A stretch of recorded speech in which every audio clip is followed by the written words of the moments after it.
আসসালামু আলাইকুম ওয়া রাহমাতুল্লাহি ওয়া বারাকাতুহু। সুপ্রিয় দর্শক, আজকে আমি আপনাদের সামনে কবর ও জাহান্নামের আযাব এবং জীবন ও মৃত্যু দাজ্জালের ফিতনা থেকে আশ্রয় চাওয়ার দোয়া নিয়ে হাজির হয়েছি। দোয়াটি সম্পর্কে বিশ্বনবী সাল্লাল্লাহু আলাইহি ওয়াসাল্লাম কি বলেছেন, দোয়াটির আরবি বাংলা উচ্চারণ এবং অর্থ পুরোটাই তুলে ধরব।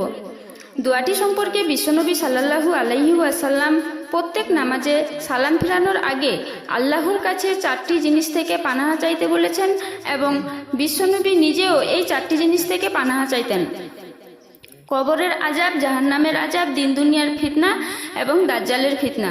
দোয়াটি হলো আল্লাহুম্মা ইন্নী আউযু বিকা মিন আযাবিল কাবরি ওয়া মিন আযাবি জাহান্নামা ওয়া মিন ফিতনাতিল মাহুইয়া ওয়াল মামাতি ওয়া মিন শাররি ফিতনাতিল মাসিহিদ দাজ্জাল। এর অর্থ হলো, হে আল্লাহ, আমি আপনার কাছে আশ্রয় চাচ্ছি কবরের আযাব থেকে, জাহান্নামের আযাব থেকে, জীবন মৃত্যুর ফিতনা থেকে এবং মাসিহ দাজ্জালের ফিতনার অনিষ্টতা থেকে। বুখারী হাদিস নাম্বার 1377।